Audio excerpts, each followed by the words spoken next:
बंदर श्री राम को की उपेक्षा करके जब अभिमान से लड़ने का प्रयत्न करते हैं तो अभिमान से परास्त होते हैं। यही भूल बाली के द्वारा हुई थी। बाली ने श्री राम से पहले ही रावण को हराया, यह मान करके कि राम की क्या आवश्यकता, क्या राम के बिना हम बुराई को नहीं की सकते? नहीं होता करते ईश्वर को हम क्यों माने? ईश्वर को माने बिना क्या व्यक्ति अच्छा नहीं बन सकता? यह भ्रम बहुतों का। व्यक्ति अच्छा बन सकता है, इसमें संदेह नहीं है, पर अच्छेपन की परिभाषा क्या है? महात्मा, अच्छे व्यक्ति का अर्थ केवल कुछ अच्छे काम करना है तो अच्छा व्यक्ति बन सकता है, पर उन सारे अच्छे कार्यों में जो अभिमान है वो तो बढ़ेगा ही, घटेगा नहीं, ये निश्चित है। और ईश्वर की भक्ति का अर्थ है हमारे जीवन में केवल पुण्य या सत्कर्म ही नहीं, हमारे जीवन में आवश्यकता है कि निरंतर यह मान करके जो कुछ आपके द्वारा हमारे द्वारा हो रहा है इस पर विचार करें। शरीर से, नेत्र से, मन से, हाथ से, पैर से, बुद्धि से, किसका है ये? सब ईश्वर का दिया हुआ ही तो है। और अगर आप में करने की कोई क्षमता है वह भी ईश्वर की दी हुई, सब ईश्वर का दिया हुआ, सब ईश्वर के द्वारा मिला हुआ, उसके द्वारा अगर आप कुछ करते हैं और उस पर यह मान करके कि गर्व करें कि मैंने किया है, तो उससे बढ़ करके न तो कोई कृतज्ञता है और न तो कोई अविवेक। इसलिए मानो सत्कर्म करना अपेक्षित है, लेकिन उसके साथ साथ हमारे जीवन में भगवान सब कुछ जो कुछ हो रहा है वह एक बात तो भगवान की कृपा से हो रहा है। भगवान अपने कृपा से हमें यह कार्य ले रहे हैं। यह वृत्ति जब सुदृढ़ हो जाए, यही है भक्ति और भगवान को मानने की आवश्यकता। और सुग्रीव ने यही किया। वह जब गर्जना करके भागे तो वो घोड़ा चिल्लाए, मैं तो समझ रहा था कि भर गया है, अरे तो गरज रहा है, पर गरज क्यों रहे? तो श्री राम के बल की धारणा बनाई, मैं श्री राम के पीछे छिप जाऊंगा, क्या कर लेगा मेरा कुंभकर्ण? और सुग्रीव जिस समय जाकर के श्री राम से पीछे खड़े हो गए, तब तक सारे बंदरों की मूर्छा छूट गई थी। प्रभु ने मुस्कुरा करके देखा, आप लोग लड़ने के लिए जाएंगे, महाराज लड़के देख चुके, इसका आप ध्यान रखिएगा। हनुमान जी महाराज और अंगद सब चले गए, केवल लक्ष्मण भी ऐसे थे कि जो लड़ने के लिए नहीं गए।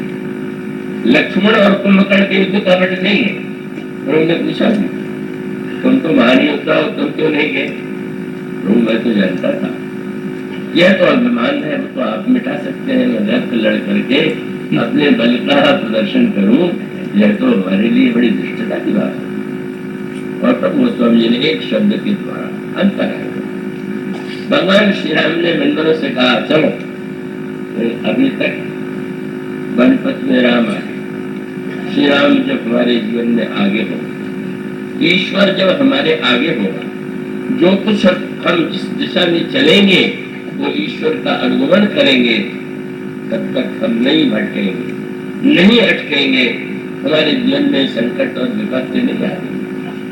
और जब हम अपने अभिमान में प्रेरित होकर के गर्व करेंगे तो हम बार बार बुराइयों से हारेंगे और अभिमान से तो हारना निश्चित है। और तब एक शब्द जो स्वामी ने लिखा, राम सेन निज पाछे घाली, चले सकोप महाबलशाली। भगवान राम ने कहा, अच्छा तुम लोग मेरे साथ चलो, मेरे पीछे चलो। इतना ही तो अंतर, सद्गुण आगे और ईश्वर पीछे, ईश्वर आगे और सद्गुण पीछे। जब सद्गुण आगे होता है तो हारता है, और जब ईश्वर का अनुगमन करता है तो भगवान राम से कुंभकर्ण से जो युद्ध हुआ, बड़ा जटिल युद्ध था, भगवान राम ने उसकी दो भुजाओं को काट दिया। इसका अर्थ क्या? अभी आपने सुना, मैं और मेरापन, तू और तेरापन, यही मानो दो भुजाएं।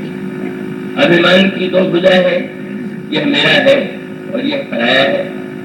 भगवान ने पहले तो उन दोनों भुजाओं को बांट दिया, मैं और मेरेपन को मिटा दिया। मानो दोनों भुजाओं कटने के बाद भी गर्जना करता हुआ श्री राम की ओर चला। तब भगवान राम अपने तरकस से बाण निकालते हैं और निकाल करके एक नया कार्य किया। बाण से सिर काटते तो देखा गया था, पर भगवान ने उस कुंभकर्ण के मुंह में इतने बाण भर दिए कि बोल ही नहीं पाया। प्रभु ने समझ लिया है, बोलेगा तो रावण की जय बोल के मरेगा, इसलिए इसका बोलना तो बंद कर दे। अभिमानी बोलता बहुत, तो उसका अभ्यास है, कोई दूसरा प्रशंसा न करे तो अपने मुंह से करने लगता है। मैं क्या हूँ, मैं क्या करता हूँ, मैं क्या कर सकता हूँ। भगवान जब कृपा करते हैं तो वाणी को बंद कर देते हैं। वाणी में चुप हो जाओ और मौन हो जाओ। कुंभकर्ण के मैं और मेरा पंत और तेजपन की भुजाएं कट गई और उसकी जो वाणी थी वह वाणी प्रभु ने मुख से जब बाण से भर दिया तो बहुत सुंदर बात थी। सरन भरा करण सन्मुख धावा, काल क्रोध सजीव जड़ धावा। जब भगवान राम की ओर दौड़ा तो प्रभु प्रसन्न हो गए। और तब एक बड़े महत्व का सूत्र है, क्या अभिमान निरर्थक है? क्या अभिमान के बिना कोई व्यवहार चल सकता है? और इसका उत्तर ये है, बड़ी समस्या ये है कि परमार्थ माने जहाँ भेद बुद्धि का नाश हो जाए, और व्यवहार बिना भेद बुद्धि के चल नहीं सकता। द्वैत के बिना व्यवहार नहीं चलेगा और अद्वैत ही परम तत्व है। तो कैसे इसका निर्वाह? उसका मानो क्रमिक रूप से धीरे धीरे व्यक्ति जो है अभिमान को, पहले तो व्यक्ति स्वभाव से ही ऐसा बना हुआ है कि हर्ष विषाद ज्ञान अज्ञान जीव धर्म अनियमित अभिमान। जीव का लक्षण क्या है? कभी हर्ष है, कभी विषाद है, कभी दुख है, कभी सुख है, कभी ज्ञान है, कभी अज्ञान है। अब ये जो स्वभाव है यह तो है, पर मनुष्य को पहले यह समझ लेना चाहिए कि अभिमान श्रेष्ठ वस्तु नहीं। अगर हमें है तो वो हमारी कमी है। ये नहीं कि अभिमान के समर्थन में तर्क देने लगे। तो क्रमिक कक्षा दी।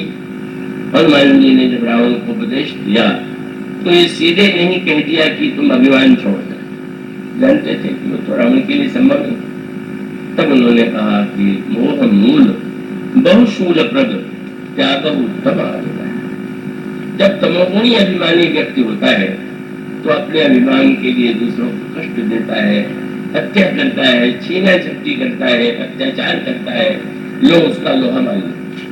हनुमान जी ने कहा तुम पूजा पाठ करते हो, चलो सतोगुणी अभिमान लेके पूजा ही कर लिया कर।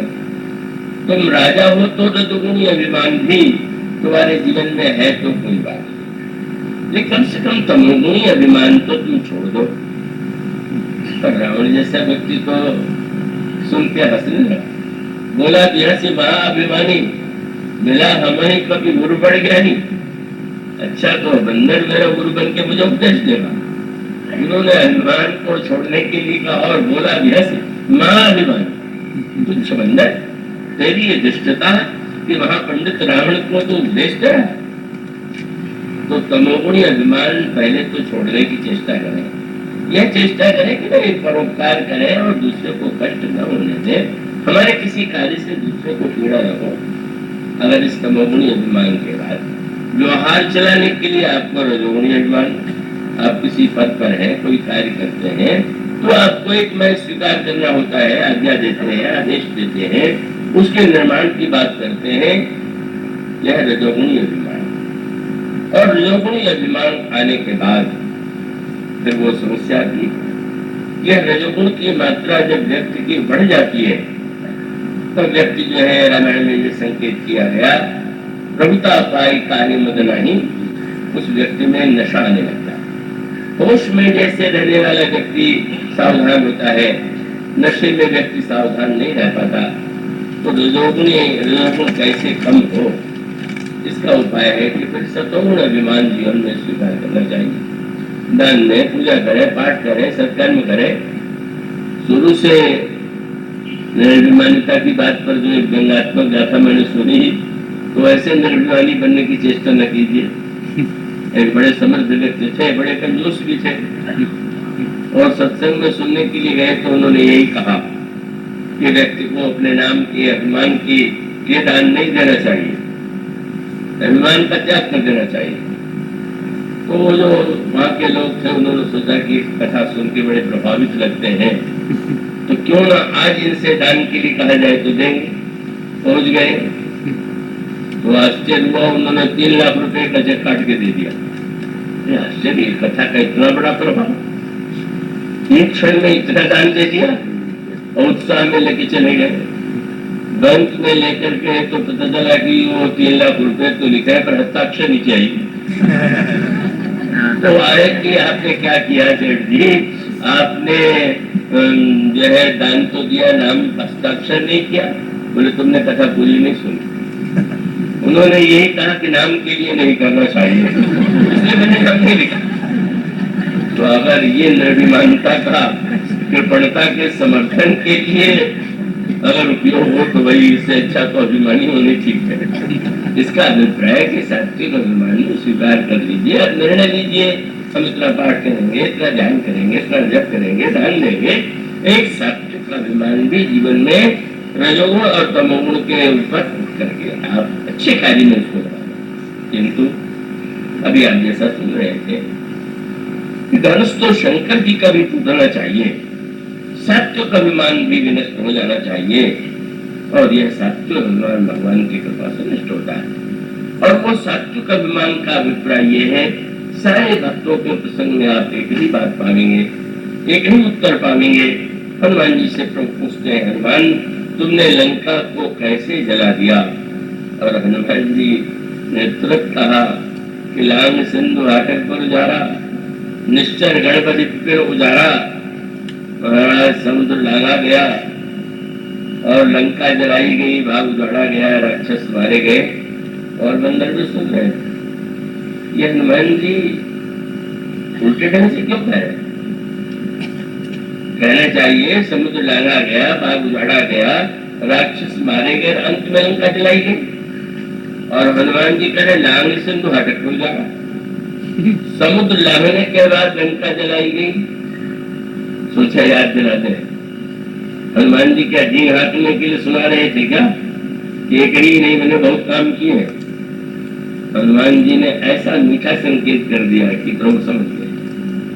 हनुमान जी ने कहा, प्रभु लोग यही समझते हैं कि बाग उजड़ने के बाद, राक्षसों के मारने के बाद लंका जलाई, पर मैं जानता हूं कि लंका पहले जली और ये बाग बाद में उजड़ा।